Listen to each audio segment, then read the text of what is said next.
Magandang araw po sa lahat. Bigyan ko lang kayo ng konting kwento lang sa kung paano ba ako napunta sa vlogging, and then yung vlogging ko ngayon na napunta na doon sa pagtulong sa mga estudyante namin na nangangailangan. Bakit nga ba ako nag-vlog? Actually, I have trauma sa nangyari sa anak ko na parang nagkakaroon ako ng anxiety. Yung sa gabi hindi na ako makatulog. Although okay naman na po yung anak ko. A few months ago kasi ang anak ko ay nahagip ng hindi sinasadya din ng motor, angkas siya sa motor. And siya ay critical and miracle talaga na siya ay binalik sa amin ni Lord ng ganyan na okay siya, nabuo siya. Kasi the truth is, miracle na lang talaga po yung hinihingi namin nakaraan because siya, super critical. So, naisipan kong mag-content kasi may mga time na hindi na ako makatulog sa gabi. Overthink. So, ang sabi nga ng asawa ko, tsaka ng anak ko na panganay, OA na ako. Mama, ang OA mo na. Kasi parang ayoko na silang payagang umalis. Yun, may mga ganun. So, I have to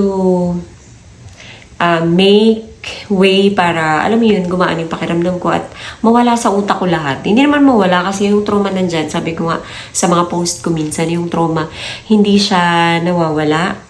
Nagkakaroon lang tayo ng parang way kung paano siya dalhin. So sabi ko, I have to help myself na hindi na ako maging ganun, na lahat-lahat na lang naiisip ko.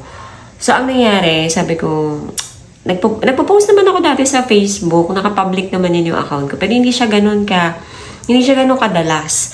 Kasi nga hindi naman talaga ako ganun ka-public na tao. Sabi nga ng anak ko, hala mama, private man tayo na tao. So, I tried na mag-post.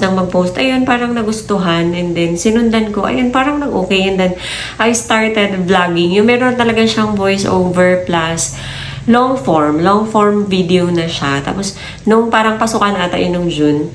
And then, hala nagustuhan. Ang dami naman na nag-views. Ang dami nag-comment na okay naman siya. So, parang tinuloy-tuloy ko na lang. Sinundan ko ng reels. So, I started dun sa mga cravings ko na, ayun, kumain ako ng ganito. And then, parang one day, nakita ko na lang na why not i-document ko yung mga the real scenario na, the real scenario na mahilig talaga ako din mag-abot-abot sa mga bata. So, ayun, sinubukan ko din na natingnan yung mga comment doon na may mga gustong humingi ng tulong. And then, after yun, parang nagkiklik. So, okay tayo. So, sabi ko nga parang ito na yung purpose siguro nung pag-content ko. Yung kahit paano makatulong. Kasi nung nagsimula ako ng mag-vlog yun na, nawala na. Hindi naman siya nawala. Unti-unti ko nang na-overcome yung trauma. Kumbaga, hindi na ako nag-overthink sa gabi. Kasi nga, ayun, nabibisi ako mag-reply, nabibisi ako mag-edit. Yun.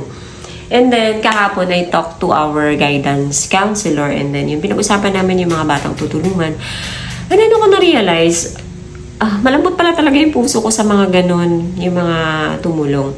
So, kung kaya yung suporta, pag-share ng mga post ko, pag-comment doon sa mga post ko, malaking tulong po yun para maging visible tayo in public. At marami makapansin doon sa post natin at marami tayong mga donations na makuha doon sa mga willing pa nating tulungan. May mga nag-chat na rin from mga bukid na school if we can help yung mga estudyante din nila doon.